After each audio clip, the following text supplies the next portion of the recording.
Amigos, irmãos, família, pode se assentar. Estamos aqui nesse dia bonito, quente, como deve ser, para celebrarmos o casamento da Rosielma e do Roberto. Nesse momento, não poderíamos iniciar essa cerimônia de uma forma diferente, que não seja pedindo ao nosso Senhor que nos abençoe, nos ilumine nesta manhã.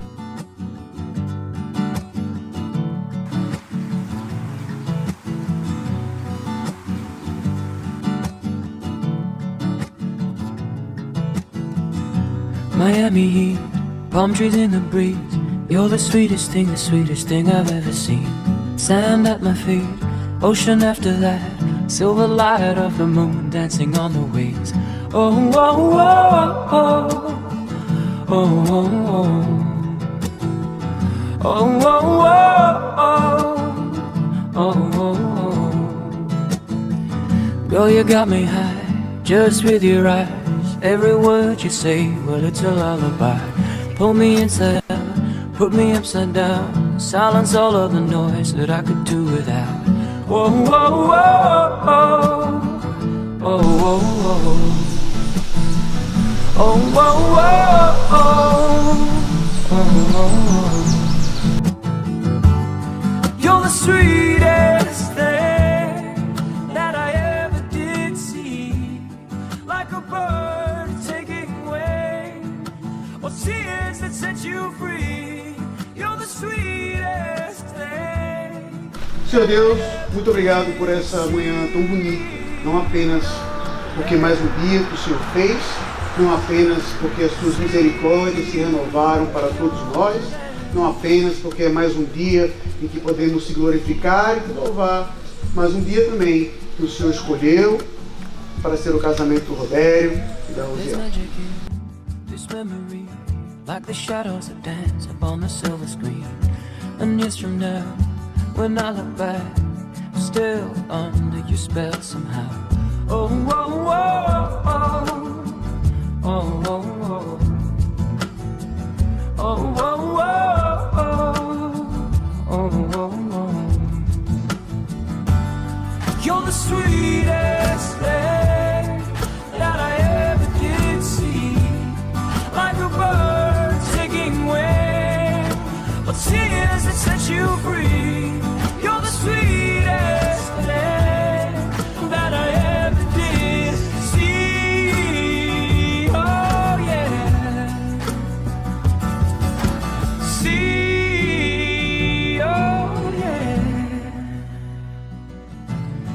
I'll keep you close through the night. I'll keep you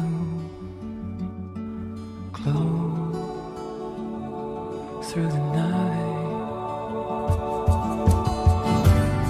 You're the sweetest thing that I ever did see, like a bird taking wing, or tears that set you free. You're the sweetest thing that I ever did see. Oh yeah. See, oh yeah.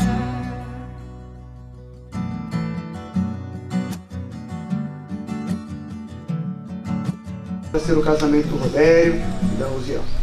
Algo que eles tanto sonharam, planejaram, se estressaram. E aqui estão, ó Deus, diante de Deus, diante das testemunhas, para celebrar e comemorar essa união.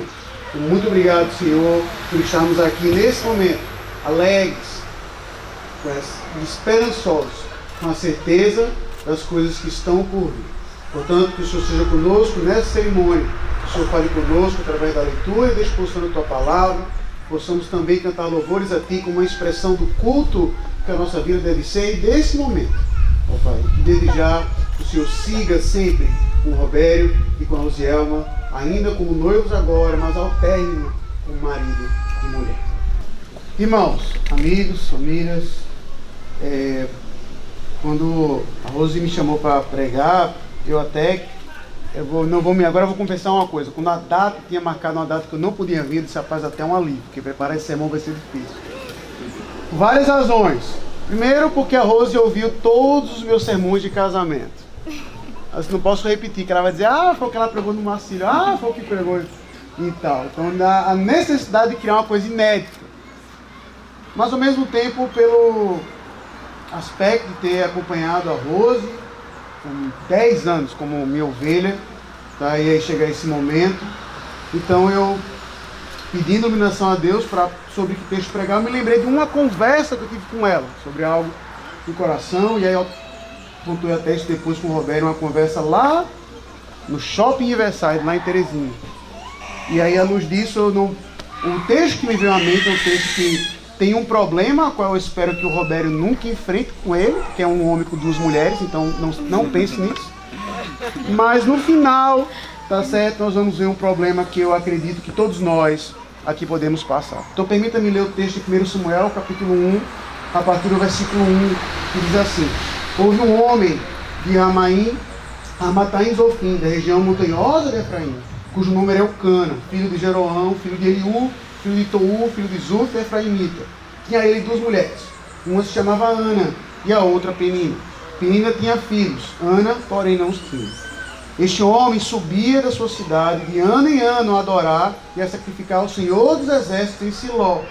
Estavam ali os 2 filhos de Eli, Ofni e Finéias, como sacerdotes do Senhor. No dia em que Eucana oferecia o seu sacrifício, dava ele porções deste a Penina, sua mulher, e a todos os seus filhos e filhas.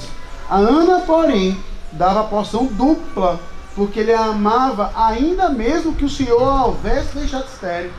A sua rival a provocava excessivamente para irritar, porquanto o Senhor lhe havia cerrado a madre.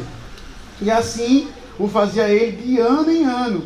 E todas as vezes que Ana subia à casa do Senhor, a outra irritava, pelo que chorava e não comia. Então Eucana, seu marido, lhe disse: Ana, por que choras? E por que não comes? E por que estás de coração triste? Não te sou eu melhor do que 10 filhos? Após terem comido e bebido em Siló, estando Eli, o sacerdote, assentado na cadeira, junto a um pilar do templo do Senhor, levantou-se Ana, e com amargura de alma orou ao Senhor e chorou abundantemente, e fez um voto, dizendo: Senhor dos Exércitos, se benignamente atentares para a aflição da tua serva, e de mim te lembrares, e da tua serva te não esqueceres, e lhe deres um filho varão ao Senhor, o darei por todos os dias da tua vida, e sobre a sua cabeça não passará navalha. Demorando-se ela no orar perante o Senhor, passou Eli a observar-lhe o movimento dos lábios, porquanto Ana só no coração falava, seus lábios se moviam, porém não se lhe ouvia voz nenhuma. Por isso Eli a teve por embriagada. Ele disse: até quando estarás tu embriagada? Aparta de ti esse vinho. Porém Ana respondeu: não, Senhor meu, eu sou mulher atribulada de espírito, não bebi nem vinho nem bebida forte, porém venho derramando a minha alma perante o Senhor. Não tenhas, pois, a tua serva por filha de Belial, porque pelo excesso da minha ansiedade e da minha aflição é que tenho falado até agora. E então lhe respondeu Eli: vai-te em paz, e o Deus de Israel te conceda a petição que lhe fizeste. E disse ela: acha a tua serva mercê diante de ti. Assim a mulher se foi o seu caminho e comeu, e o seu semblante já não era triste. Vamos orar? Senhor Deus, que o Senhor nos abençoe nesta manhã, que o Senhor nos ilumine para compreendermos a tua palavra nesse momento e para que a nossa satisfação esteja apenas no Senhor. E em Cristo Jesus que nós oramos. Amém. Irmãos, o texto de Ana, não parece que estou aqui antecipando um problema de que se a Rose vai ter filhos ou não. Não é a ideia aqui que eu quero abordar. Mas se você observar a construção do texto, ela mostra um homem que tinha 2 mulheres. Esse é o problema que o Roberto, Deus permita, nunca vai ter. Tá certo? Que ele tinha 2 mulheres, tá? E uma tinha filhos e outra não. E o texto vai dizer que ano após ano ele subia em cidade. Então você vai ver que o que o texto está relatando não foi uma coisa que aconteceu uma vez, nem 2 vezes. O texto dá a ideia que era algo que aconteceu por vezes a fio, que não dá para contar. Era aquela história que você fala assim: rapaz, todo ano isso acontece. Então, ano após ano, esse ritual acontecia. Subia-se, fazia esse sacrifício ao Senhor, ele ia com toda a família, e aí, como era o hábito daquele tempo, o que era sacrificado também era consumido pelas famílias que assim o faziam, como o ritual da Páscoa. E aí você observa, Roberto, que esse homem, Elcana já cria um problema gigante para ele. Quando? Porque ele sabe que ele tem duas mulheres, uma dá filhos, a outra não. Então, o que ele deveria fazer para não gerar ciúme nem problemas? Era pegar aquela porção e dar igual para todo mundo. Então, ou seja, só para ilustrar, se era 100 gramas de carne para cada um, era 100 gramas para uma mulher, talvez 50 para os filhos, mas dá 100 gramas para outra mulher. Mas o texto vai dizer que justamente porque não tinha filhos, Elcana dava a porção dobrada a Ana. Então, qual é a mensagem visual que isso passava para qualquer pessoa que observasse aquela refeição? Esse marido ama essa mulher 2 vezes mais do que a outra. No mínimo, está aí a prova, até material. Porque para essa ela só deu uma porção de carne, mas para aquela deu 2. Então, o que Elcana esperava era exatamente que Ana ficasse: Deus não me deu filho, mas me deu um marido que é doido o suficiente de amar, que me ama mais na frente da outra mulher. Que tem essa coragem de dizer que me ama 2 vezes, no mínimo 2 vezes mais. Só que dada a provocação de Penina para cima dela, ela não ficava satisfeita. E aquela porção dobrada ela nem encostava. Ela não comia. E aí você percebe que era exatamente isso que Elcana esperava, porque no versículo 8, ano após ano isso se repetindo, então um belo momento, ou talvez em todas as vezes, Elcana então pergunta para Ana: por que você chora? Por que você está triste? Não te sou eu melhor do que 10 filhos? Aí você percebe que Elcana está tentando preencher um vazio no coração de Ana. Ela querendo filhos, não tendo. Elcana pode: deixa comigo. E aquilo continuava a não satisfazer Ana. Você pode ser o melhor marido do mundo para mim, eu continuo triste, eu continuo insatisfeito. Então aquela mulher vai para o tabernáculo, que é aqui chamado de templo, mas no templo ainda não tinha sido construído, começa a orar ao Senhor. E aí você observa algo: naquele tempo as orações costumavam ser audíveis, como aquela parábola do fariseu e do publicano: Senhor, obrigado que eu não sou assim. Veja que naquele texto as 2 orações estão audíveis. Você sabe que eles estão orando.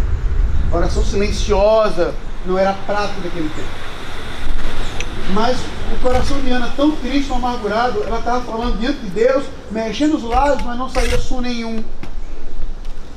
E ele entendeu que aquilo ali era exatamente: a mulher está bêbada, como é que a boca está falando, não está saindo som. Mas na oração de Ana uma coisa fica muito clara, que é qual? Se o desejo dela fosse estritamente ter filhos, uma coisa nesse texto, ou pelo menos 2 coisas nesse texto, estão fora de lugar. A primeira: como é que eu vou prometer algo que não vai ficar comigo? Se o meu desejo é tanto algo, como é que eu vou desejar aquilo para dizer que não vai ficar comigo? Então observa que Ana, quando fala: Senhor, se o Senhor me der um filho varão, eu vou dedicar ele ao Senhor. Ou seja, e ela sabia que aquele processo, como acontece mais à frente, ela não ia criar o menino. Ela ia criar até o desmame e toma, pertence a Deus, não é mais meu. Então como é que ela está orando e desejando algo que ela sabia que não ia ficar comigo? Seria como se eu orasse: Senhor, se o Senhor me der um carro novo, eu prometo que amanhã eu dou para um taxista. Não faz sentido. Então ela deixa claro que o problema é um pouco maior. Não é simplesmente porque ela não tem. Não foi uma doença. Mas o texto 2 vezes vai dizer: Deus deixou ela estéril. Deus a cerrou a madre. Então ela coloca a sua oração diante de Deus, porque a insatisfação dela não é porque ela tem filhos ou não. É porque ela está insatisfeita com Deus. Senhor, eu não tenho um Senhor. E a prova é que eu não tenho filhos. Pastor, o senhor está pulando com uma conclusão muito alta. Observe que no início do texto, você vai ver que ela não come e fica triste com a porção dobrada. Ela vai lá, ora, ele observa aquilo, não diz, ele não faz uma profecia. Ele não diz assim, você vai engravidar agora. Ele disse, vai-te em paz e que Deus te conceda a oração que você fez. E veja, oração essa que ele não ouviu. E aí você percebe que a linguagem de Ana é até fantástica aqui, porque Eli a tem por bêbada e ela usa até a linguagem de palavras de bebida. Ela fala, eu não estou bêbada a essa hora, mas eu estou, veja a linguagem de água, de bebida, eu estou me derramando, ou seja, eu não estou colocando bebida em mim, eu não estou derramando bebida em mim, mas assim como Efésios 5, que vai dizer que eu tenho que estar cheio do Espírito, é isso que eu estou fazendo, é me derramando diante do Senhor. E o simples fato de Ana ter feito isso, e Eli disse, vá, e que Deus te conceda o que você pediu, sem saber o que era. O texto termina assim, o texto que a gente leu. E disse ela, acha tua serva mercê diante de ti. Assim, Ana, a mulher, se foi o seu caminho e comeu os seus filhos já não era. Ela já sai de lá alegre. Ela já sai de lá satisfeita. E a prova disso é que ela chega para aqueles 2 pedaços de bife que estavam lá e foi embora para cá que eu como. Porque agora ela encontrou satisfação. E observe que o texto, em nenhum momento aqui, vai dizer que ela estava grávida. A gravidez só vai acontecer quando eles voltam para casa. Mas ela já se encontrava satisfeita com o Senhor. Não porque um sonho aconteceu, mas porque naquele momento ela teve uma confirmação de que Deus estava.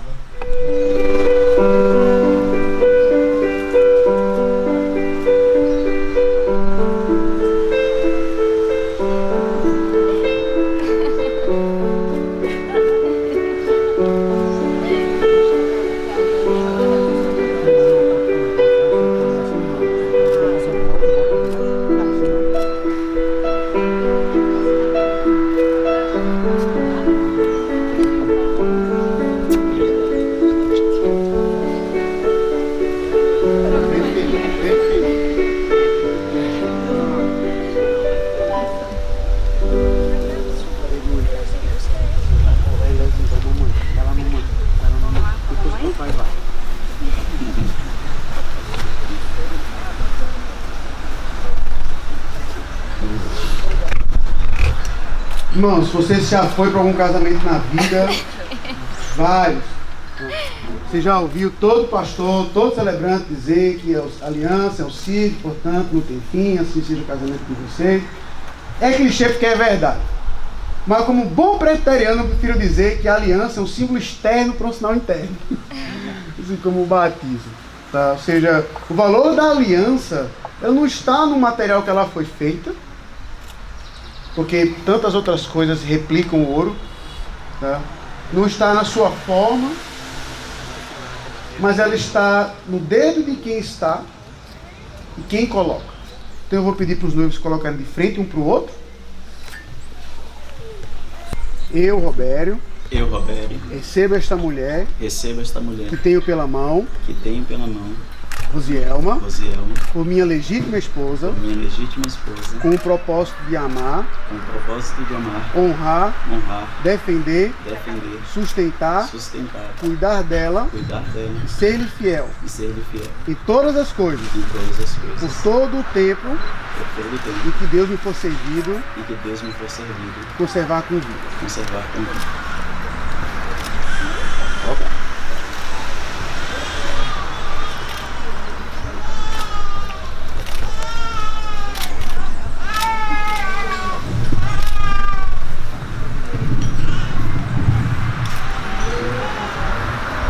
Rose, eu, Rosielma, recebo este homem que tenho pela mão, Robério, por meu legítimo marido, para amá-lo, honrá-lo, cuidar dele, ser-lhe submissa e fiel em todas as coisas, por todo o tempo que Deus me servir com vida.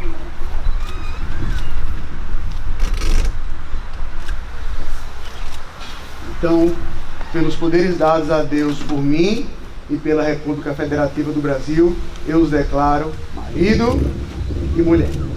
Pode beijar a mão.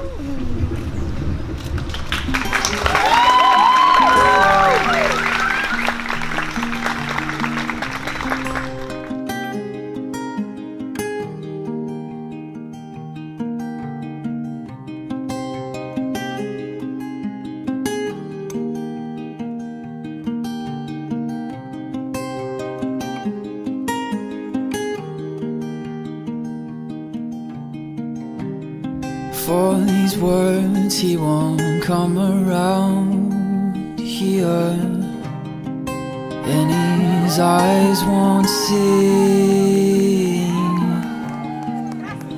and you know he won't come around here. He needs it to be.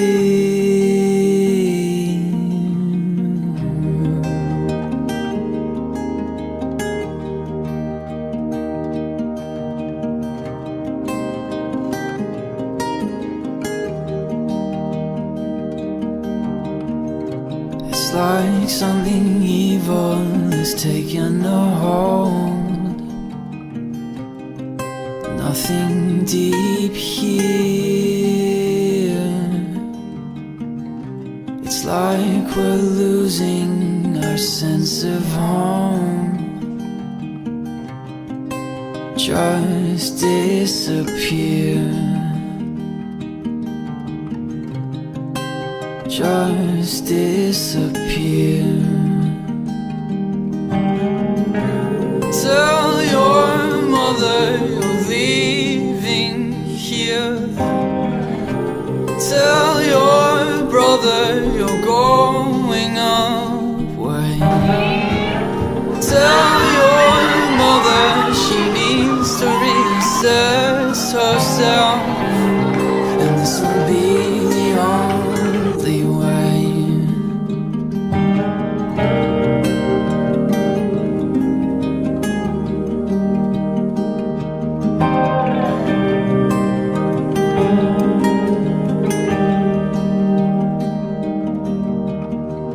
Sometimes he tries to reassure himself that it's all still there, but most times he just cries to himself, sunk deep into his chair. Tell your brother you're listening to his dreams. Tell